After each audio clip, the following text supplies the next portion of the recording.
Ladies and gentlemen, congratulations.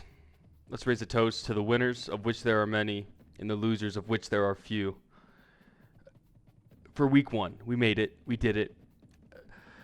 Now, not a lot happened, let's be honest. There was a lot of fodder, a couple of 100-point games, which, as the commissioner, I can't influence the game, but disgusting, really, what you guys did to those teams. I believe there's a class action lawsuit in the mail. Please make sure that you are available in the coming days. Those, you know who you are. But let's just get down to the quick point. What I'm going to do is just give a quick rundown. The good news is no injuries. None of our men have had their livelihood threatened by week one 100-point games, something of that sort. So that's good. We just want to look quick at the top 25 coming into week two. We definitely had a little bit of movement here. Now maybe if me and my partner Skip could get out of the way, you might be able to see this a little bit easier. So let me do that for you. Now, we have Lee Bowen and the Missouri Tigers coming in the top 10 again, making a move upwards. And so they're going up against, maybe give me a second here, buddy. I'm trying to record a video. Thank you. Going up against OK State this week, which is going to be an exciting matchup between Lee Bowen and whoever the head coach over at OK State would be, which would be Joe Geary. So congratulations. This is going to be a heavy hitter. As you can see, OK State are the next of the users in the top 25, coming in at 16 this week. Very small movement, but movement nonetheless from a lot of these guys. They were already there and they're dropping.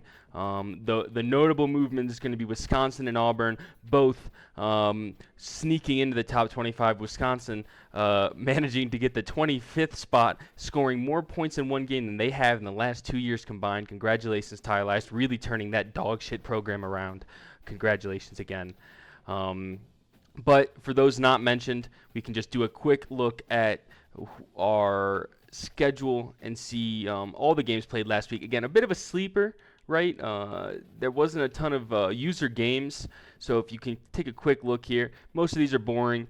I mean, winning by 7 points against Arkansas State is questionable, to say the least, but a win. So we'll let that slide for now. I think maybe just shaking off a bit of the rust.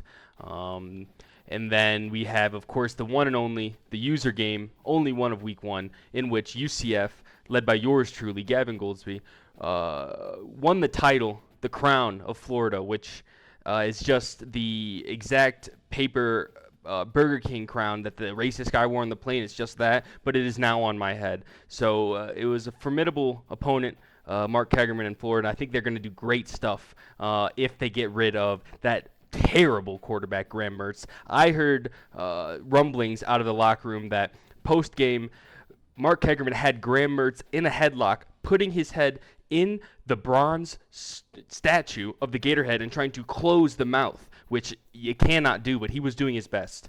So it's a lot to look out for. Again, you know, a ton of wins week one, as expected, right? Not a lot of in-conference play, not a lot of movements there. Really week two, and if you want a quick preview of what we're looking at there, I'm not going to go through this whole list to find the users, so probably a waste of time anyway. But we do have Arkansas and Illinois playing this week, another user matchup, Ryan and B-Task. I think that's going to be a great game, and if I can find any other user matchups, I will be playing, of course, against Tyler Elias. Oh, we have Blake Wilshire and Al Hardigan. You know, the height difference there, probably not going to matter because this is a video game. The skill difference, probably going to be very evident here. We'll have to come back to you guys next week with the way that one rolls out. We already looked at this game, of course, and then we have myself against the dirty, dirty bastards over in Wisconsin. Putting up, again, 112 points. Just mean. Just really mean. I don't know why that had to happen. But that's all we had to look at this week. A few players here and there. We're not going to do the players of the week every week. Maybe when the Heisman watch starts booting up, we'll start taking a look a little bit more at that. But congratulations on making it. Matt Aiken, lock in, please. Week one, disgrace. Anything from you, Unc? All right, that's going to be it. Thank you, everyone, for tuning in, and I'll see you guys next week.